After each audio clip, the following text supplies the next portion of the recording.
My name is Max Fosh. I am a YouTuber who doesn't quite have 3 million followers, but I've got 300,000 subscribers on YouTube, and I do a vast array of types of content. I do both vox pop interview style things where I speak to people on the street about various things. I go to lots of weird events. I've been to the Conquer World Championships. I've been metal detecting, and in addition to that, I also do a lot of videos which are big one-off ideas and videos which hopefully will bring a little bit of fun, a little bit of escapism for people for 10 minutes. So the content is very inoffensive. I don't try to be edgy in any way. It's just kind of me running around with a camera having a good time. I have to agree with you. Your content is quite it's quite unique. It's quite original content. There's nobody else that really does similar things to you. There are other YouTubers that do kind of big, random, if you could say random, style videos, but none are exactly the same to yours. But we'll talk about that in a couple of moments. When I talk to people, I try and go back to the beginning, not too far back, but you went to a private school, I believe. Yeah, I went to a school called Harrow School, which is in North London, which is a private school and is known as being a very traditional school. There are traditions that have been in place for hundreds of years that are still enacted at the school. Yeah. So, if you don't mind me asking, what was that kind of like for you as a person? So it was an interesting experience. So Harrow is a school that's very prestigious and has got a lot of has got a big reputation, and a lot of my family have been to Harrow, stretching back to my grandfather who went in the 1940s. So there's been a great my family have been going to the school for many years. And so for me, when I went for the first time, it was an interesting experience because it wasn't exactly what I would have chosen for myself to have gone to a school. It's quite a cutthroat environment. It's a boarding school, so you live at the school for 95% of the time, and you go home about once a month. And so you're thrown into the environment where you're taken away from home, and you live in a boarding house with 70 other boys at the age of 13, and everyone in the boarding house ranges from 13 to 18. So you're thrown into this cauldron of it's quite like difficult for a 13-year-old boy who has not really understood what's going on to suddenly be experiencing this. And so for me, it was both a good thing and a bad thing. Like initially I was very homesick. I found it very difficult, not to take away from the privilege of being able to go to such a great school. I count myself very lucky for that. But the experience of a 13-year-old being thrown into an environment like that is was quite difficult. And so it was kind of learn to swim or drown kind of thing. So I had to learn very quickly how to position myself within a boarding house, how to position myself amongst my peers. And that was both difficult, but very educational, not only from a point of view of school, but how to interact with people, how to talk to people. So I had a mixed time at school. There were some great opportunities that I had. I was able to do some amazing things that I'm very, very lucky to have been able to do. But as well, it was a system that I struggled with for a lot of the time. Yeah. Well, obviously I went to a public school, and I think the way schools are is that there are good points and bad points. I think you can't go anywhere where there is not different parts of school life. No, I completely agree, and I mean we can only talk about our own experiences, and my it's a conversation that kind of comes up quite a lot because of the alumni that went to a place like Harrow, and because Harrow and Eton are considered to be two of the most prestigious schools in the UK, and so there is a lot of conversations about that, and I often get asked that question about what do you think of these schools, and I don't think it's really my place to answer that because all I know is what my experience was, which was it taught me a lot. It also was difficult at times, but I also enjoyed it at times. But I will also admit and agree that I was very privileged to have the opportunity to go there. My parents were in a position where they could afford to send me, so that's where I went. So I think I think all schools are tricky, and just because one is a fee paying school and one isn't, it doesn't mean that there aren't challenges associated with that. Yeah, definitely. So, best known probably as a YouTuber. I think, I mean, you can correct me if I'm wrong, but in my opinion, I'd say content-wise, 2020 was a fairly good year in terms of ideas, originality for you. But if we go back a little bit, where did YouTube kind of start for you, and why? Why did you want to go down that path? So great, Connor. So great. Wanted to do something. So I went to a school where everyone around me and everyone that kind of interacted with all wanted and had a very similar path thought they wanted to go to do in the future. So that was to go into finance, to go into business. And I was always very kind of creative. I love doing plays and I love singing. But there was also another side of me that did a lot of sport as well. So when I left school, I through, I mean, family connections, I got all the internships at the banks in the city and sat with all of the men in suits. I remember sitting there thinking, is this what it's about? Is this what everyone is talking about that is so amazing? And I just thought, I don't want to do this. And so I went to university studying economics, but just because is what I did at A level and thought, oh, I might as well do it.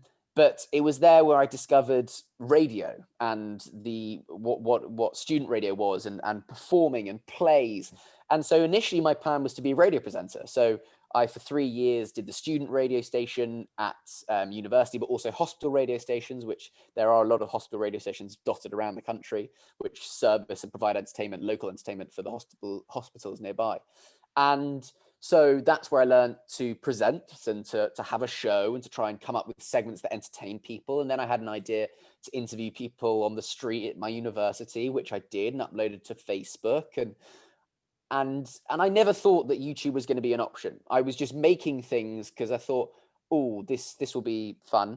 At the same time, I was watching a lot of YouTube. I was watching a lot of Casey Neistat, who was really getting really big in kind of 2016, 2017.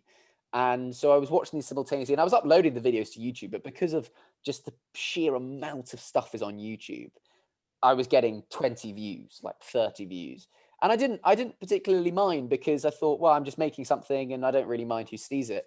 And it wasn't until, I mean, fast forward a year after, well, 6 months after I graduate and I'm still making the videos, that I get lucky with the video that I'm in, that I make, went viral on YouTube, that suddenly I had overnight about 50,000 people coming to my channel and clicking subscribe. But what was lucky in that moment was that normally in that moment, an audience will come over and it will be a phase. There'll be a fad. They'll click subscribe because they're just excited about the video that they've just seen. But then those subscribers will be dead subscribers. Like even 2 weeks later, the hype has died down. That video has been shoved aside by the next new viral video. But for some reason, I was lucky because all the videos that I'd made that I'd uploaded to YouTube just because it was something that for people to watch, they went and subscribed. Thought, oh, well, actually, there is lots of stuff here to watch anyway. So I had the substance to back it up afterwards. And so that was in April or March 2019. And so from then, I've just slowly grown subscribers and continuously making videos. And I've been lucky in the fact that I had enough subscribers to make it my full-time job, just about. I had to supplement it. And it hasn't been until really 2020 where I've been able to do YouTube as a full-time job. Yeah, well, I think a lot of people try and go into YouTube for the wrong reasons. And I say wrong reasons in more of the sense as if you look at the more successful people or the people who have been the longest, they started YouTube to document things or to share something with their friends and their family. But some people are starting it to get famous or. Connor, I completely agree with you, and I'm so glad you said this, because although social media is a very instant thing, so you can go into YouTube and type in Connor Pennington video, and you'll get a Connor Pennington video. So as a result, viewers think that the success on YouTube is as instant.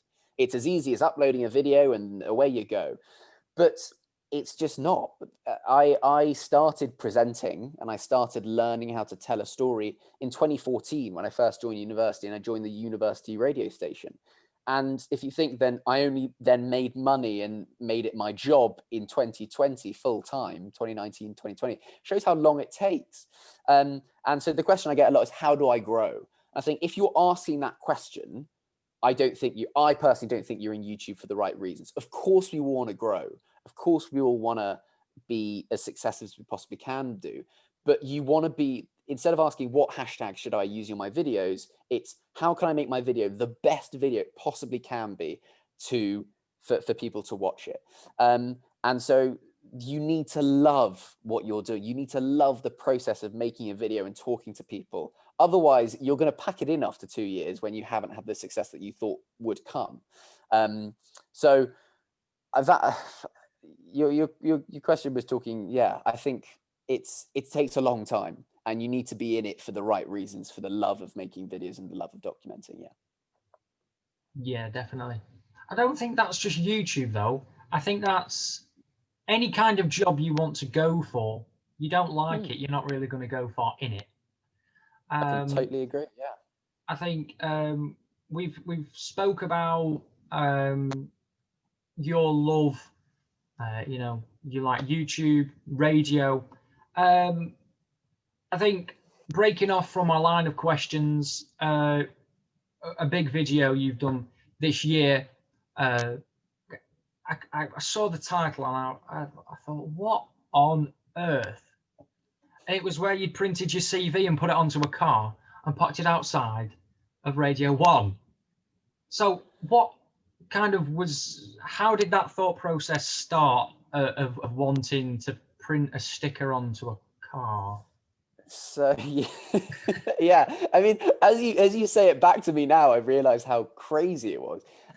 But it came about when I was listening to a podcast by two creators that I really like called Colin and Samir, and they are creators out in LA, and they talk to a lot of creators about what they're doing. And they had a creator called Airac, and he has grown. He had an incredible year last year because he wanted to prove that even in 2020 with COVID, you could grow as a creator. And he went from 0 to 1 million subscribers in 1 year, which is incredibly impressive, especially starting from naught.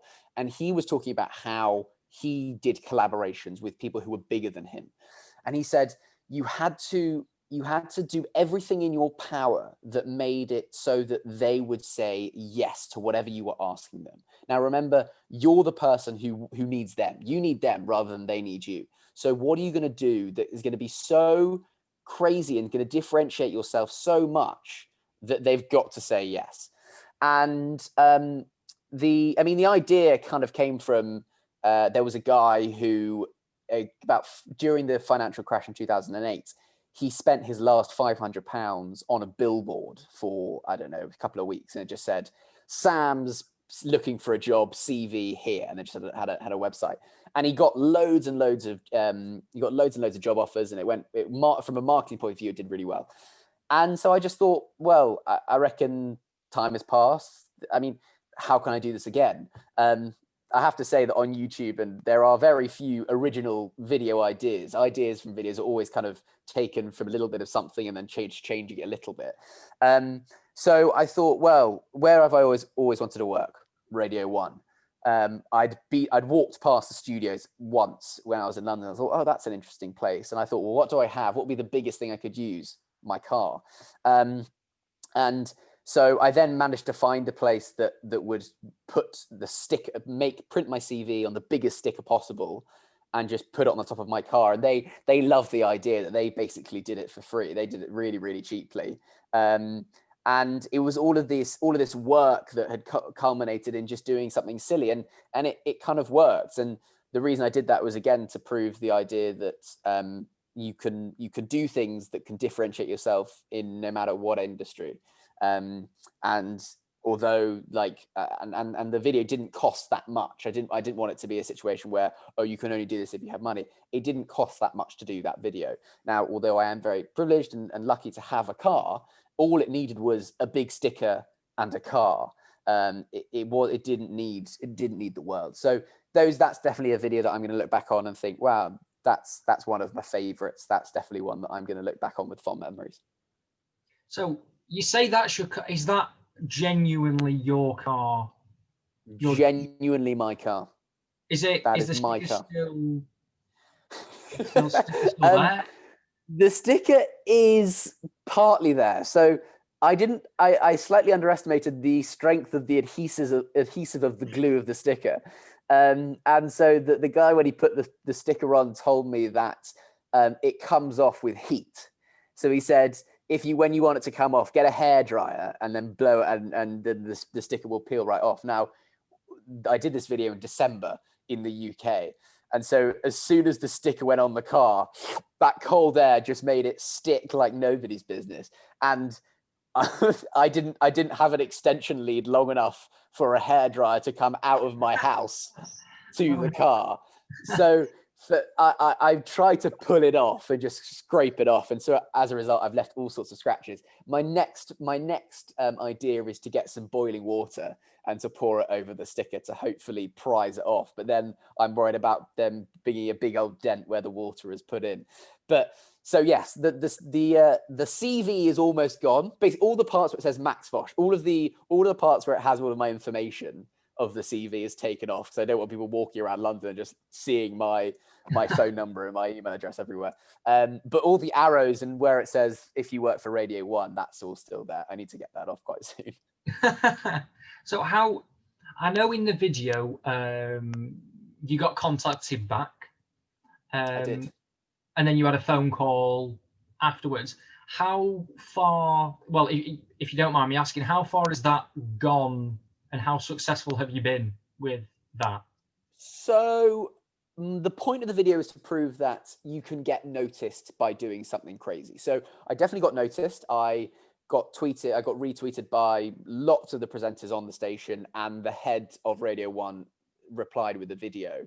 As I said in the video, we jumped on a call and we had a chat. Now, quickly to preface this was filmed in the middle to late December, so just before Christmas, and we're doing this interview now on the 4th of January. So all that's happened in between that period has been the Christmas and New Year period. So they haven't been at work at all. Today is actually the first day back for a lot of the producers. But on the phone call, they said, look, we really rate what you've done. There's nothing right now that we can offer you from a presenting point of view or an online content point of view because of COVID, because of Christmas, but just give it some time and we'll let you know. So it's still there. It wasn't an immediate, you've got the job, kid. It's we see you, we think it's great, well done. Now just give us a couple of months to decide whether we can kind of put you in somewhere. So at the moment, it hasn't come into anything officially, but we're still kind of having chats. That's brilliant. So by that then, your video was a success. You know, you've done what you intended it to do. And fingers crossed in the future, you know, we might be hearing Max Fosh on the radio. Hopefully. I mean, even if it's not on the radio, just to present something for Radio 1, so I can put on on the big old CV that I have worked for Radio 1. That's what I'm after. Now, would you need to buy a bigger car for a new CV? Potentially. Hopefully, I can use the Radio 1 money to get a slightly bigger car, or at least one with a larger roof. Yeah, most definitely. So that's a unique idea, a one-off. I've got a couple of questions about some other videos, but how do you come up with these ideas? I don't know. I don't know. A lot of the time, it's just constantly asking questions of things I see day to day. So there was a video I did late last year where I bought a roundabout, and I became the first YouTuber to own or sponsor a roundabout. There's a plaque that says this roundabout's been sponsored by Max Fosh. That video came about when I was just driving around a roundabout and I saw one of the plaques that said, "This has been sponsored by Connor Plumbing Solutions," and I thought, oh, I wonder how they got that. I wonder whether I could do that. So a lot of the time it's just, oh, I see something and think that's a bit strange. I want to do that. So I mean, a lot of the time it's when I'm in the shower, when I'm kind of about to go to sleep. It's like, oh, I wonder. Oh, just thinking about silly things. What can I do? What's hot right now? What's everyone talking about? There's something called social hacking, or trend jacking, which is when you get a trend that everyone's already talking about. Let's say it's Tesla have just released a new car, and then you make content about that new car because obviously lots of people are already searching about it. So you just hop on the back of that. So a lot of creators do that very, very successfully, and they grow their channels hugely by making something that is a result of that. Me, it's I'm not quick enough to do that. It's just a lot of, that's a funny idea. Will it make me laugh? And then just do it, really. Yeah. Well, I watched that Roundabout video back, and then I thought, oh, I wonder what happens if I Google search it. And what happens? It's genuine. Is it? What's crazy was I thought, right, I'll search it based off the area. I'll search it. I'll look at it, and it actually, for example, if you search into Google Maps Blackpool, it'll come in Blackpool Tower or the Winter Gardens or Central Pier, Pleasure Beach will pop up as main tags. For that area, that roundabout is one of the main tags. I think it's actually called a religious place. Is it? It's registered. It's a registered business apparently too. So its open hours are always open, Monday through Sunday. So it's not wrong. It's not wrong. Brilliant. So, and what's good about that is anybody can go and visit that and say, look, I'm on Max Fosh's Roundabout. Now, the thing you said right at the end of the video was addressed to Will and E. Did that work? Has he been in contact? It did work. He has been in contact and he saw the video. I think I've got a mutual friend with him. I know his editor Kieran relatively well, and so I think that he gave Will a quick nudge to have a look at it. So Will messaged me saying, saw it, great video, absolute banging video. He said that he was kind of like taking a couple of weeks off on the trade videos idea, but he said he was going to come back to it at some point. So fingers crossed, he does circle back. He hasn't said that he accepts my offer just yet, but I think it's pretty positive that he's seen the video firstly, and secondly he enjoyed it. I mean, the community, my audience just went absolutely mental, and I went onto his Reddit a couple of days after, and just all of the top posts were just about the roundabout. So it obviously got through to him and got through to his audience. Yeah, definitely. It was such a good video, and then I didn't expect a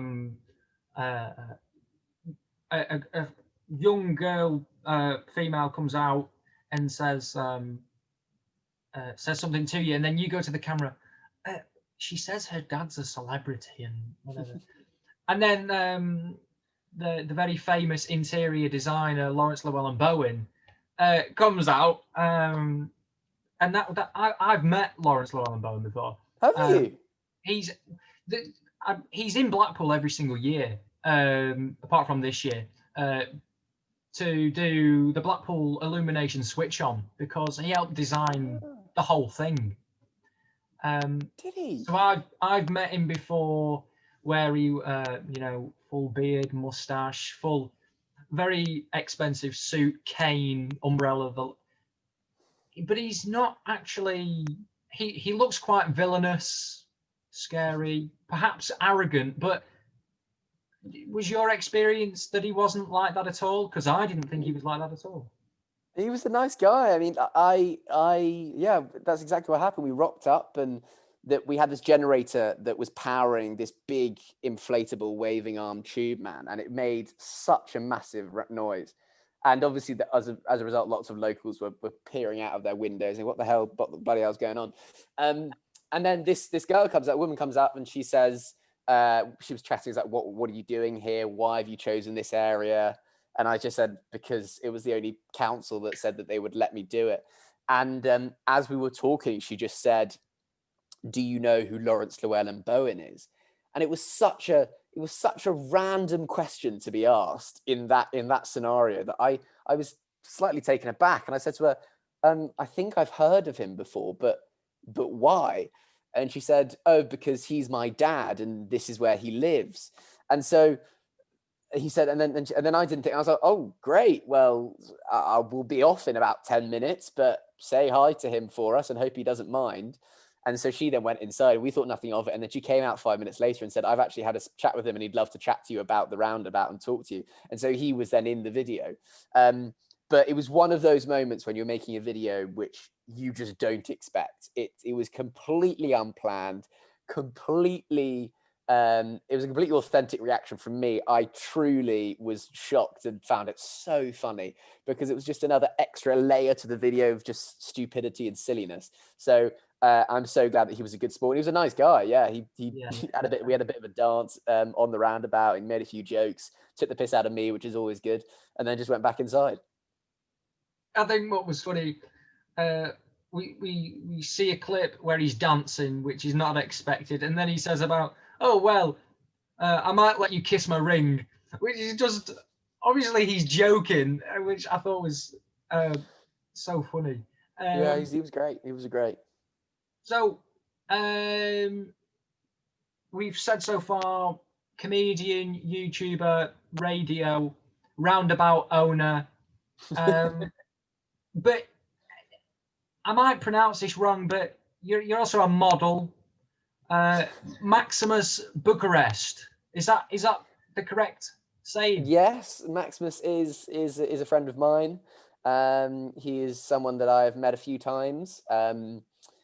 We've never been seen in the same room together, so do with that information with you as what you will. But yeah, Maximus Bucharest is someone that is a character, I should say, that I owe a lot to, because I spoke earlier about the video that went viral. That was a video I did with a couple of mates of mine in which we gate crashed London Fashion Week with a fake model who was wearing ridiculous outfit, and I was then invited because I walked the walk and I talked the talk. I got invited to shows, I got invited to after parties. Photographers were asking who I was wearing, where I was from, like all my background and stuff like that. So, and the story of that stupid episode at London Fashion Week just went so like incredibly viral, and it allowed me to do a lot of the YouTube stuff that I've ended up doing. So, yeah, a big thank you to Maximus Bucharest. Brilliant. Do you think we'd ever see Maximus again? Connor, it'd have to be the right. He doesn't do much. He doesn't work very much. It has to be for the right reason. There was a plan that didn't quite go through, in which Maximus was going to turn on the Christmas lights of a very small village, but that fell through because of COVID. But no, we've seen Maximus 3 or 4 times now. He went to London Fashion Week. He went to Paris Fashion Week. he managed to get on billboards across London for free, because he doesn't need to pay for that kind of thing. But I don't think, unless it's something that I think is a really good idea, I don't think the character is going to be coming back anytime soon. He is firmly away. So, what kind of content creators, who do you kind of watch? Who do you kind of look up to? Who do you think has also been a good content creator for 2020? I always, when I get asked this question, I always get kind of deer in the headlights, and I always forget of the people that I subscribe to and I really enjoy. So I've got my subscriptions up here just to kind of remember. I mean, the main people that I look up to, it was Casey Neistat when I first started, when he was doing those daily vlogs in New York. That was something that really massively inspired me. Yes Theory as well. Our YouTube channel that I absolutely love and think what they're doing is great. Zach and Jay, like friends of mine who I make videos with. I'm massively inspired by what they do. Jack Mate and Stevie White's Happy Hour podcast, I was lucky enough to go on again. Really is something that I look up to, just purely from a point of view of seeing a YouTuber pivot into a different area. So YouTubers are often they have their niche, they have their thing, and then that's it. And then when they burn out, they get too tired or mentally it's too draining, they kind of move away. But Jack's done something really clever of just kind of moving away and trying a whole new thing that's been very successful for him. Other people that I really like, Tom Scott, Jack Sucks at Life, Johnny Harris, Colin Furze, Mark Rober, Bo Miles. If he's he's a slightly smaller creator, but there's an Australian creator called Bo Miles, and he makes films like every 3 months. And they're just some of the best on YouTube. Eric Tabat, Bambino Becky, Matt Colbo, Sneeko, Constantine, Kieran Carlin, the boy John. Who else? I mean, we've got Gus Johnson. I mean, I could Elbat. I could go Click for Taz. I could go on and on and on. But yeah, I watch a lot of YouTube, and a lot of the time it is those other YouTubers that inspire me to make different things and just see what they're doing. And normally it's watching one video that thinks, oh, I could do this, but a little bit different. Yeah, I think it's very kind. You've said a lot of people, some people might not be willing to kind of promote and support other content creators. So I think it's very nice, very commendable. Thanks, so what's kind of next plans? Is there anything in the woodwork? What can we see from Max Fosh in the future? So I said just now about Jack going into podcasting and changing it up, and that's been something that I've really been focusing on myself. And I was doing a lot of stand-up shows before COVID hit and when we were allowed to, because it's something that I really want to do myself, and I think I could make a good show that I think people would enjoy watching. So I've got a stand-up show that I've been working on for about a year now, that I think is a very clean and very entertaining show. It's not necessarily stand-up in the sense that I stand there with a microphone and tell jokes for 60 minutes.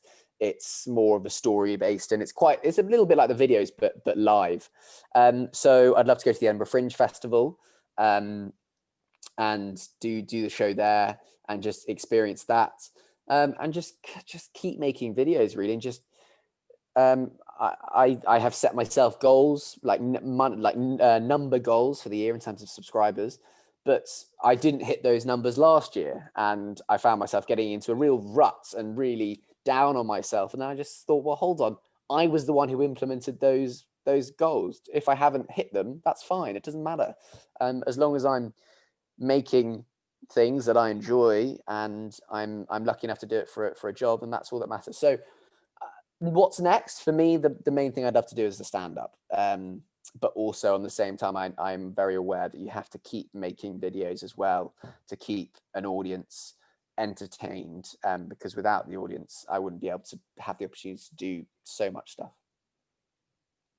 Is there any kind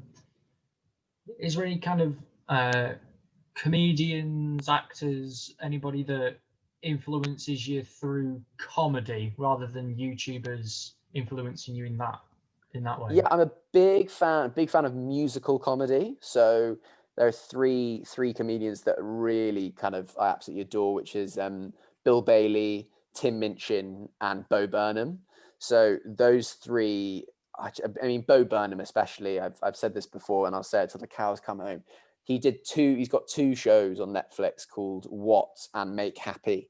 That if you are a fan of comedy in any way, please just watch them, because he's made shows that are so well planned, and every second of it is meticulously thought out, and as a result he just makes the best stuff. So Bo Burnham is someone that I really look up to.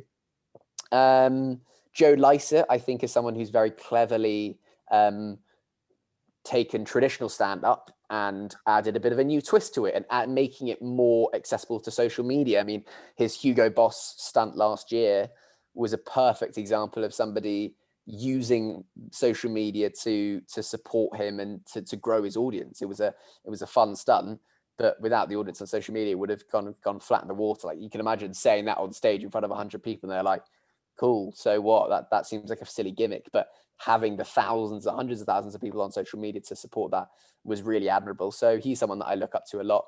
And then I find I like a lot of improvised comedy as well. I watched a lot of improvised comedy. The Comedy Store players in London are absolutely fantastic. So yeah, there's a lot of comedy. To go back to your question, there's a lot of comedians that I get inspired by, definitely. Yeah, that's brilliant. I do like comedy quite a bit, so I'll Who be are you watching. fans of?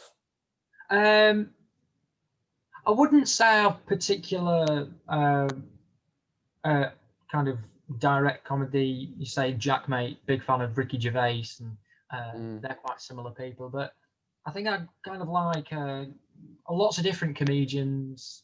As I mentioned, Ricky Gervais, Joe Lycett, like you said. I usually watch smaller comedians, comedians from pubs and clubs and comedy stores, and there's a very funny comedian who I think's funny in Liverpool, Hot Water Comedy Club. He's called Paul Smith. I Yeah, like Paul it. Smith. I, Right, he's fantastic. I think what I Really, like really about good. Paul Smith is he can take the mick out of anybody, say what he likes, get away with it. Yeah. And I think that's what's good about comedy is you can just, well, you can say what you want, but I think unfortunately we're moving to a time where you've got to be very careful about what you say. You've got to be careful about what you say because it might come and chase you 5-10 years down the line.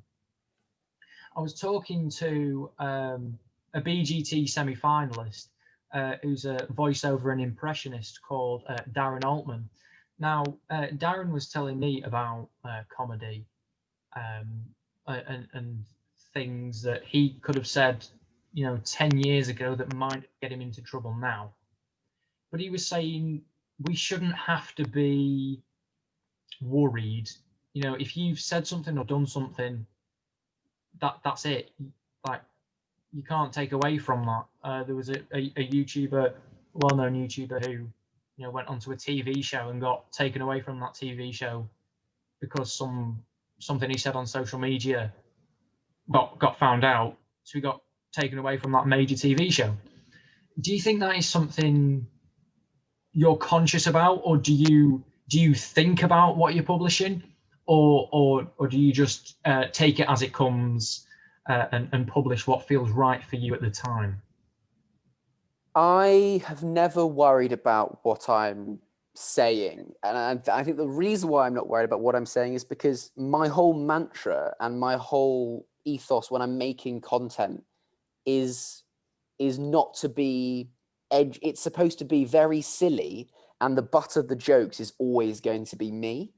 Like I personally don't want to make content that's either ridicule. I mean, I've made a few videos in which I take the piss out of posh people, but I feel like I'm able to do that because I myself am someone who is posh. So it's I don't think it's that crazy for me to do that.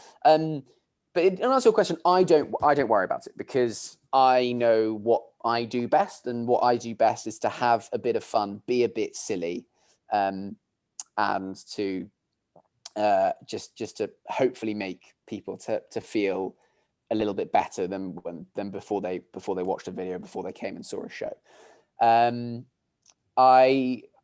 I listened to a podcast that Louis Theroux's done a new podcast series, and one of his guests was Frankie Boyle, that he had on last week, and he has a really, really great insight into this, because he himself was quite a controversial comedian, and he said a few jokes that were very offensive to a few people individually, and he makes some very interesting points about that as well.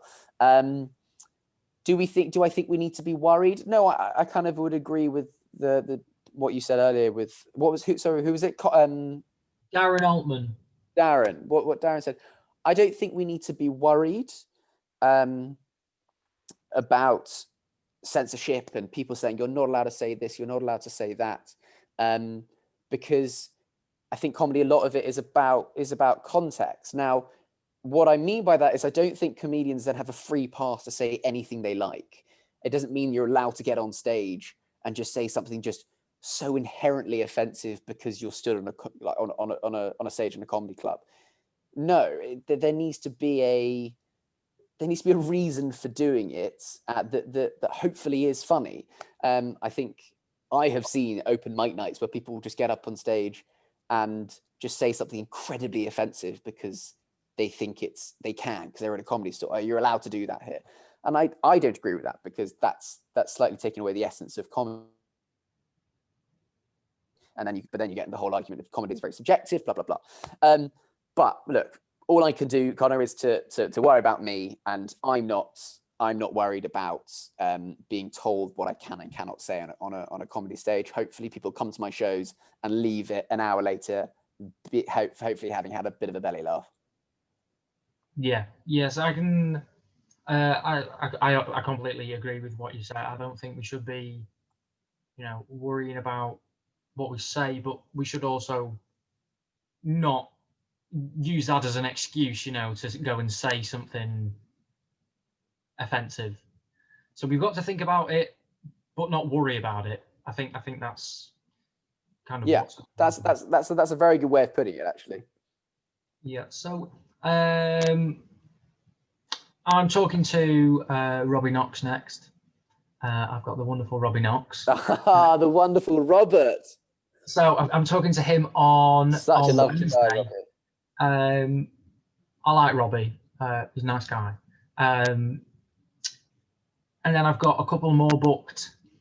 I've got Peter Blexley, who was also on. Oh yeah, nice. Yeah, he's great. Also spoke to Jack.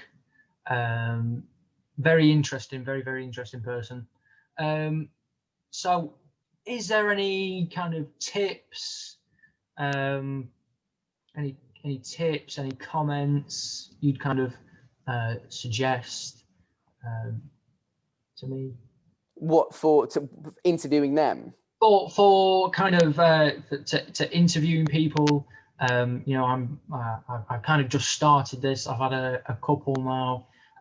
Very new to it, and I just enjoy it. I don't do it for the views. I enjoy talking to people. I'm quite interested in different people's lives, and that's kind of why I talk to people, and that's why I kind of to do it, publish it on YouTube. So then, my advice to you, I mean, Connor, you're great. You're great at this. Like you're very personable. You're asking good questions, and so I think you've already got the baseline. You're already ahead of the game massively. I would do your research, because by doing research, you will come up with questions that the person that you're interviewing probably won't have been asked before. Now, I don't do that many podcasts, but I do often get asked the same questions when I'm doing them. And so when I hear a question that's new, that I haven't been asked before, I'm more likely to give a good answer. Well, not a good answer. I'm more likely to give an answer that is more kind of energetic, I should say. So yeah, just do your research and just have fun with it, mate. Like, as long as you're doing it and you're doing it for the right reasons, then that's the most important thing. So best of luck to you, and I can't wait to see Robbie's episode. Tell him I say hi. I will do. Thank you very much. I really do appreciate your time. It really does mean a lot to me. So a big thank you for that. This episode should go live maybe not this Saturday, next Saturday. But I know I've got a couple of friends who are quite excited about me. Oh, that's very sweet. That's very sweet. Well, Connor, yeah, I've got to run, mate. I've got a call in 5 minutes. But love to chat to you, and best of luck. Thank you very much. Hopefully we'll speak again in the future. But I'll let you go. Thank you very much. Cheers, Connor. Speak to you later, buddy. Speak to you later. Bye-bye. Bye.